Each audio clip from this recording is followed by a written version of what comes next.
ఒక మంచి అమ్మాయి ఎలా ఉండాలి? ఎలాగుంటే తనకు, తన కుటుంబానికి, సమాజానికి, సంఘానికి మేలుకరం, తనకు, తన వారికి దీవెనకరం.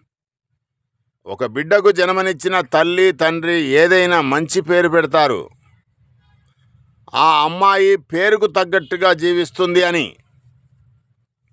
ఉదాహరణకి ఒక అమ్మాయి పేరును పరిశీలన చేద్దాం. సుజన కుమారి.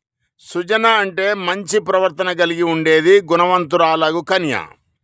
మంచితనం కలిగినది, వివేకవంతురాలగు కన్య. ముఖ్యంగా సుజన కుమారి అంటే మంచి ప్రవర్తన కలిగిన యువతి, గుణవంతురాలగు కుమార్తె.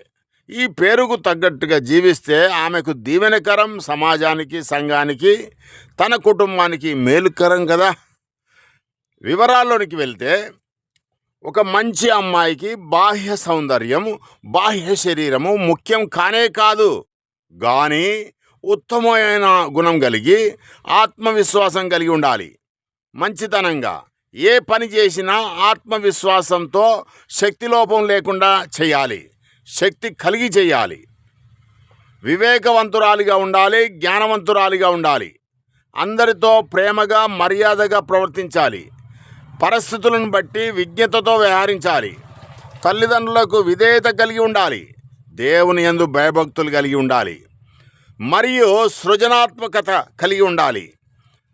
తనను తను గౌరవించుకుంటూ ఆత్మగౌరవాన్ని కాపాడుకోవాలి. చదువుపై దృష్టి పెట్టి లక్ష్యాలను నిర్దేశించుకుంటూ స్వశక్తితో నిలబడడానికి ప్రయత్నించాలి, సాధించాలి. అదనపు ఖర్చులు పెట్టవద్దు. కుటుంబ ఆర్థిక పరిస్థితులను అర్థం చేసుకోవాలి. మాట ఆచితూచి మాట్లాడాలి. లోపాలు ఉంటే సరిదిద్దుకోవాలి. మంచి పోషకాహారం తీసుకోవాలి. శుభ్రత పాటించాలి. ఇలాగుంటే ఆ కన్య మంచి మనసున్న వరుణ్ణి ఆకర్షిస్తుంది, తన ప్రవర్తన, తన పరిమళంతో.